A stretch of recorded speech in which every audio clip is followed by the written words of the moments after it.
The couch.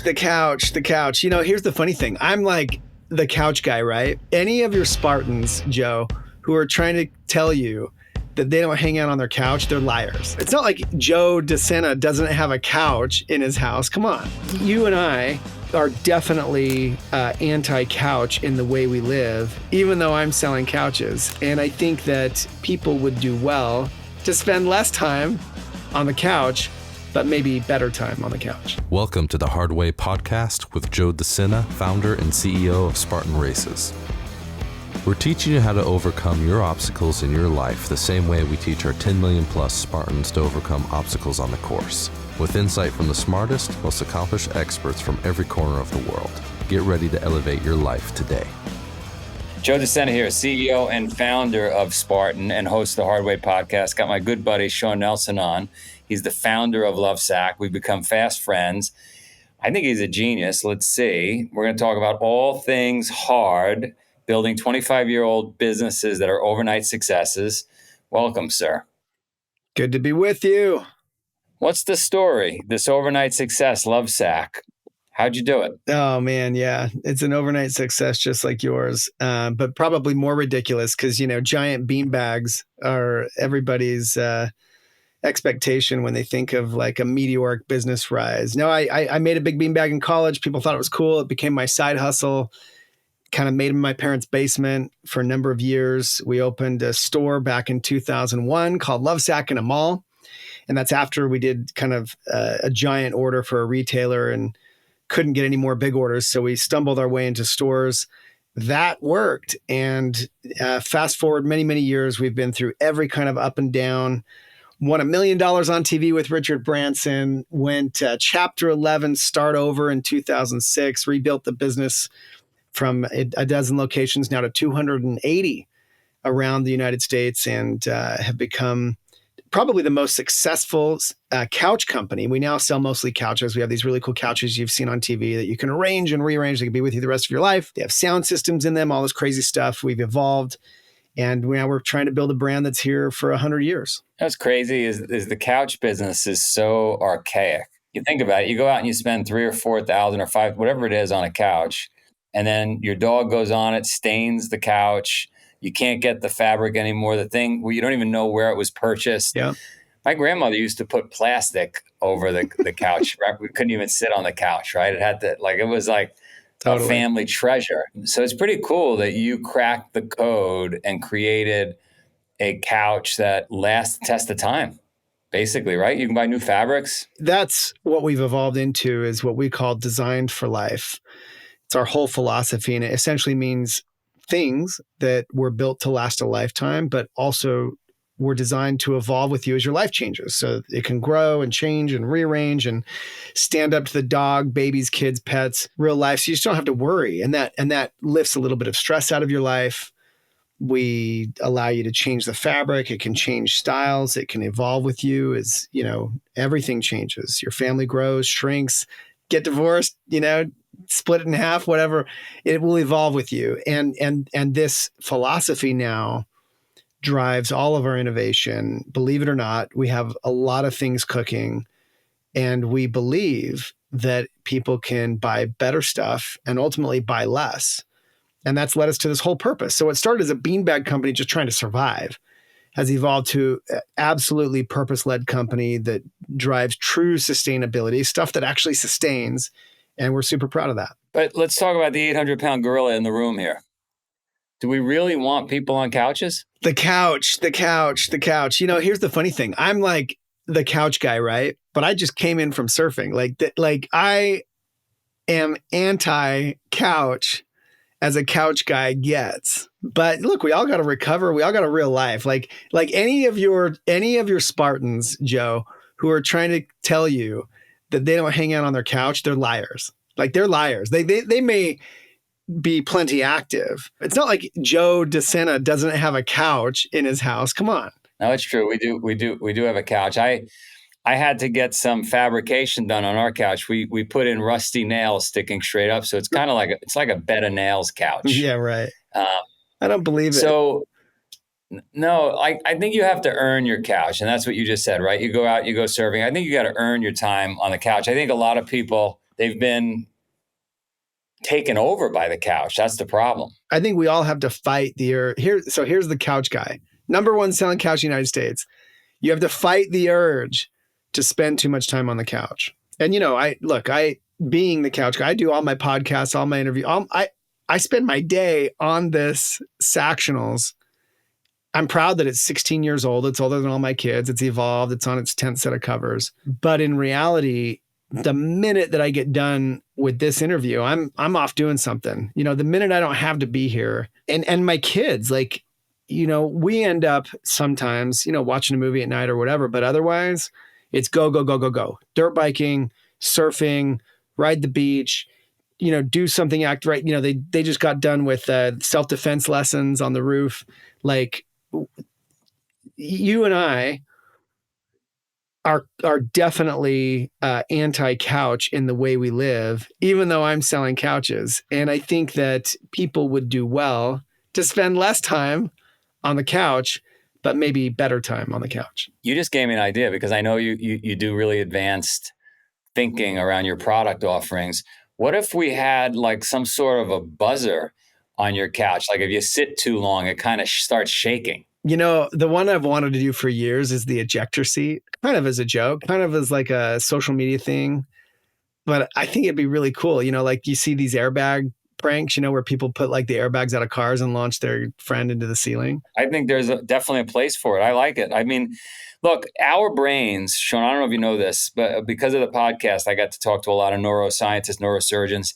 Our brains are designed from, thousands of years ago to protect us and not have us exert any energy. Yeah. Right. So our brains, you should thank evolution, because our brains are actually telling us to spend more time on the couch and not go surfing, right? And not go do the workout, right? And not hang out with Joe. Like, it's such an easy sell for you. Like, you just dangle this really sexy couch. Maybe I chose the better business model, Joe. You did. I'm trying to sell barbed wire. No one wants barbed wire. I know. Well, look, we have this weird relationship, Spartan, harder way. But Lovesac, here's the thing, as a business, on the meta level, Lovesac has been barbed wire. Like, we have crawled through broken glass. No one expected this dumb company called Lovesac to survive, let alone to become the fastest growing, furniture company in the United States, to grow toward $1 billion, blah, blah, blah, come public. And I think today we're still, if you watch our stock, there's still plenty of people betting against us, but we'll build a brand out of it. And by the way, in the pursuit of that, so that's been my barbed wire, right? That's been my life's Spartan race, is trying to build a business on the back of what kind of was a silly idea in the beginning, giant not beanbag full of foam, whatever. Meanwhile, even though we're selling comfort, I live my life a little bit, not quite to the extent of Joe DeSena. I've never done, an 8-day race. I don't do that. But other than that, I really push myself. Like just today, I'm in San Diego right now. I was just coming in from a surf session with my son, who's 13. And I don't know if you surf, it's kind of like I go on about dirt biking, but surfing's terrifying. Like, it's one thing to mess around, in some whitewash, but like, especially if you didn't grow up surfing, which is why I'm trying to expose my kids to this stuff from the time they're young. And so they can overcome what, for me, as an adult who took on surfing, who took on dirt biking, all these, kind of sports, can be very terrifying. You're out there and like, you're paddling toward a 9-foot wave that's going to break just before, and then you got to figure out what to do. Am I going to dive under it? My board's too big to duck dive because I'm not a good enough surfer. And if you are in the wrong spot, it's going to pick you up, pitch you over, and you're going to feel like you're drowning for a little while until you can find the surface. For me, that's terrifying. Now, I know for many, it's like, looks like, oh, surf's up, dude. But if you've ever actually done it, and for me, just getting my 13-year-old kid off the couch out there and to see him wake up at 6, 7 a.m., whatever, in the cold, put on a still damp wetsuit. For me, that's the win. Like, if he's able to find that volition in himself, and that desire to go face a little bit of fear, face a little bit of dampness, to face some cold early in the morning, and then, really cold water. That's my ice bath. To me, that's the win. But we have to your point, fight that inner demon that would rather sort of sleep in, scroll Instagram a little bit. Oh, now it's too late to go out. I got some calls to get on. And we miss that window. And that, I think most human beings wrestle with that demon on their shoulders who just wants them to keep scrolling and miss that window to go out in the cold water and surf or do whatever. That's the big demon.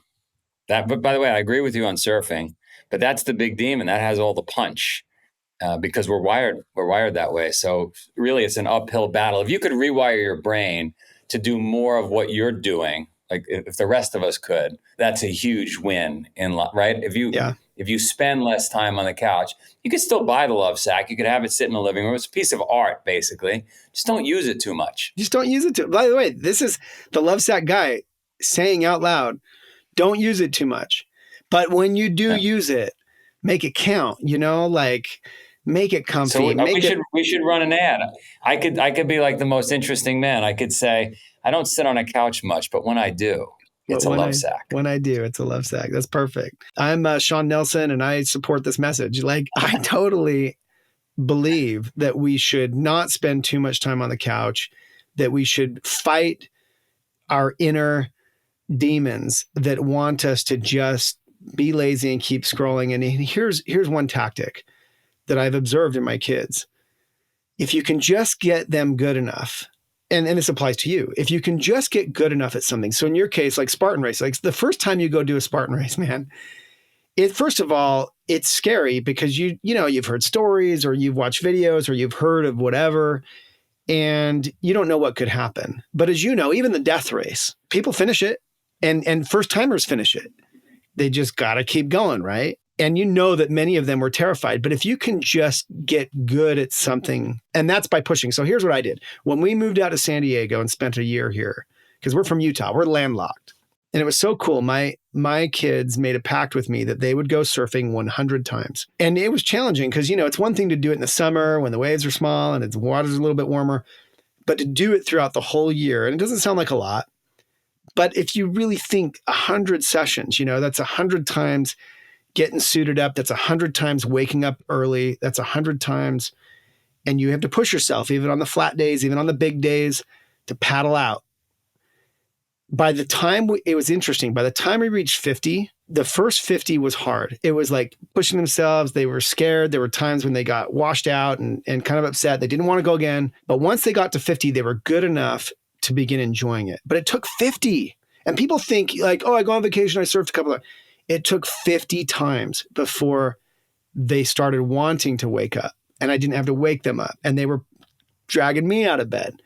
And by 80, they were riding, and they were in the tube, and they were getting, riding sideways and riding for a long time. And by the time we surpassed 100, we stopped counting. And now it requires no counting. It requires no motivation. It's fun, and it's still terrifying on certain days. I think it's a great message that I haven't been able to verbalize as well as you. When I think about our kids growing up, it was push, push, push, push, push. They don't want to do it. They don't want to do it. They're not good enough. And then all of a sudden it works. Yeah. I don't know if it's the 50th time on the mat wrestling. I don't know if it's the 50th time on the field playing soccer or sitting in front of a piano, whatever it may be. But there's some number to your point. I like it. You've said it elegantly. And you get over that hump. Because a lot of people will comment on my post, you're pushing the kids too hard, but you have to push them. Yes. You have to push them, right? Until they're going downhill. I'll give you another one. My son, I have one son and I have three. And by the way, I dirt bike with my daughters. I have literally pushed my daughter off a cliff.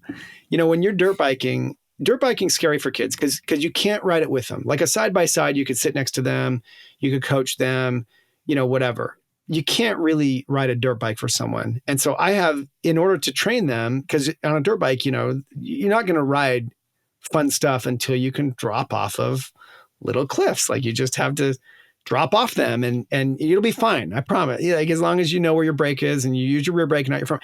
So I've been in this moment where I've literally been holding the dirt bike, pushing my daughter off a cliff because you need a little momentum. If you don't have momentum, you're just going to flop off. And of course she was fine. And my point is, you have to push. And there's no other way. Because there's no way my beautiful daughter is going to have the volition to just ride off a cliff on her own. And by the way, it's even better if you can do this with other peers her age or their age. My son, same thing. The other day, he's become a really good skier because I've skied a lot with him, and he's loved it since he was little. But there's those days where it's cold and you don't really want to go, and you kind of got to push yourself out, or they'll linger around in the cabin or the hotel or the lodge or whatever. And it's easier to just, scroll on their iPad. And it's like, no, we're going. But here's the cool part. There'll come that moment where the push becomes a pull, and now they're asking you to go, and you now have to not be the lazy one because your knees hurt or whatever. And then they start wanting to jump off the big rocks, and that's scary for them. And the other day, I don't want to jump off the rocks anymore because my knees have no more cartilage. I can do it. I used to do it, but I don't really want to. And so now I'm the one taking the video, and on the radio, I'm coaching my kid. You got to go faster. He hits it, does pretty well, lands hard, lands on his butt. You have to go so fast that you're scared. You have to go faster than you want to go. If you really want to land this, stick the landing and not flop. And it's a little bit scary telling your child to go faster than they dare to go off of a 10-foot rock. But when he hits it hard and, he gets 20, 30 feet of distance, the landing is smooth. And then he's like King Kong, man. He's like, oh my, once they get a taste of riding the wave, dropping the cliff, sticking the landing off of a rock, now it's like cocaine. But and the best part is they'll never need cocaine. Like me and my dirt bike friends joke about this. We don't need substances. I mean, I drink my share of Monsters, but other than that. You've opened the dopamine pathways another way. And so you're suggesting let's open the dopamine pathways for the kids in a way other than drugs or scrolling. Here's the problem. I mean, there are certain things that kids can glom onto right out of the gate. But even if they glom onto skiing or some activity, I don't know, whatever it is, wrestling, it doesn't matter what the activity is. As long as it's difficult, it's challenging, there's fear involved, there's, some risk involved, I believe, and definitely some major physical taxation involved. Pick any one of them, but one time will not be enough. 2 times will not be enough. 12 times will not be enough. And for those first few dozen, maybe 50, maybe 100 times, it will take pushing. And it's the same with piano. It's a mental effort. Both my wife and I are prolific pianists. All of our kids play because we pushed and pushed. And now my daughter requires no pushing. She'll play for hours and she writes music and she wins competitions. But it took years of pushing. And now the trick is, how do you push without mangling a relationship? And that comes into interpersonal self-control and all kinds of, and I don't have great advice for you other than you have to be self-aware, you have to be self-developed, but do not be afraid to push. Give a little push. I'm listening to you and I'm thinking, we're so aligned in our thinking. We should have a program in all your stores with Lovesac. It should be earn your couch. So somebody's buying a couch, they get free tickets to our events. I mean, I could give out some surfing actually. Oh, that's cool. But right? Like it's on us. Yeah. If you're going to buy that couch, the hard stuff is on us because Shawn does not believe in living on the couch. This is true. I support that message. And I look, I think that Lovesac and Spartan on the surface are odd bedfellows for sure. But people are whole people and they need rest and recovery. And it's not just physical, like, oh, I'm really comfortable. It's the mental recovery, man. There's nothing wrong with, binging a few episodes of a great show as long as you're, dang tired from whatever it was that you did earlier in the day or the week or the weekend or whatever. I think, by the way, even in your world, I mean, let's maybe you feel differently. I think people can take your world too far. I think people can become obsessive and maybe even unlikable to the point. And look, it's one thing if it's your life's mission, like we talked about purpose before, if it's your life's mission to do every death race or to do every, or to do whatever, 50, like you did 50 races in a year, Joe. What fell away, Joe? Like, if I want to play devil's advocate, first of all, I admire the heck out of you because, like, I've done one Spartan so far in my life. I've done other things as well. I've only had the chance to do one Spartan. That's just the way my life went. And I enjoyed it. And I'll do more. And we have one coming up, right? We're like Lovesac, by the way, Lovesac inviting all of our Lovesac family, hashtag Lovesac family, out to the Massachusetts event on us. It's going to be a lot of fun. Yeah. What's the date? What's the date on that? August I'll have 18th, I want to say. take a look at the Spartan race, Massachusetts, August 2024. I'll be there. Joe will be there. Yeah, we'll have some challenges. So, you could go home with a sack, $1,000. Everybody's invited to come out, carry a couch, buy a couch, but do the race. What fell away? Certainly, you can't have it all in life. You just can't. So in that year, when you did 50 races, Joe, something fell away. I'm curious, what did you sacrifice? And by the way, it might have been worth it. You can't do everything. So what gave? Definitely my business. I was single at the time, so my business suffered because you know what business requires, how much you have to lean into it. And if I'm spending all my time running events, we'll all sacrifice a little bit on that weekend. But I sacrificed business for sure. What was your business at the time when you did 50 races? I was working on Wall Street. I was I had a firm. I was on a trading desk, and I had already at that point been working 20 years. I started at a very young age, like nonstop, 7 days a week. And I felt so alive doing this stuff and so unbelievable that I couldn't get enough of it.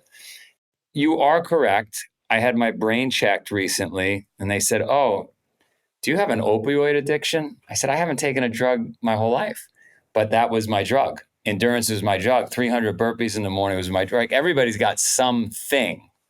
That was my thing. And are you still doing 300 burpees in the morning? I'm not. I have a new routine. I do 300 calories on the Airdyne bike. I do like 3 years of a thing and I just repeat it every day. It's some kind of wacky hamster wheel I have going on in my head. Just like you go surfing in the morning. I think it's great. Like, I think people get caught up in like someone else's thing. I don't think the thing matters that much. It could be surfing. It could be dirt biking. It could be the Airdyne bike. It could be burpees. It could be death races. It could, and I don't mean to be disrespectful. I mean, make it Spartan, make it death race. Like it could be couches. Listen, couches are there. Couches are there for your mental sanity, honestly. Like, what I'm saying is that could be somebody's thing, and we've got to couch responsibly. I'm going to steal that, right? What did you want to steal? Mental durability or something? I'm going to steal couch responsibly. I support that message. I'm Shawn Nelson, and I support that message. But listen. There's a role to play. And I love Lovesac and I love what we're building. I love how people don't have to stress out with their dog or pizza on the couch and they can just be with their family and enjoy the movie. And that's part of recovery. And that's my point, right? Is like, I think, and like, this isn't some great wisdom. We've learned, we can learn this from the Bible. We can learn this from Confucius. Pick your philosopher. All things in moderation. And I think that that's true even in your world, Joe. And I think that the cool thing is you've discovered a path to dopamine through endurance races and endurance activities that works for you and gives you not just physical stamina, but that too, as well as mental stamina. And that applies to business. And that's why you're going to be successful no matter what. And your business already is successful and it'll continue to be more successful. So if people want success, and by the way, your family as well, I bet. If you want success, develop physical and mental stamina. And I believe part of that is doing it in balance. And so I don't think there's anything wrong with coming home and spending some time on the couch with your family or your loved one or yourself. And getting some downtime, as long as you can push your ass out of it the following morning when it's time to do it again.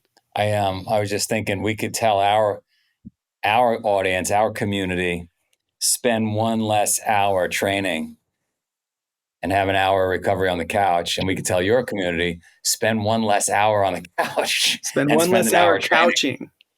That's right. I like Listen, that. how do people find you? I'm easy. Shawn of Lovesac, Instagram, YouTube.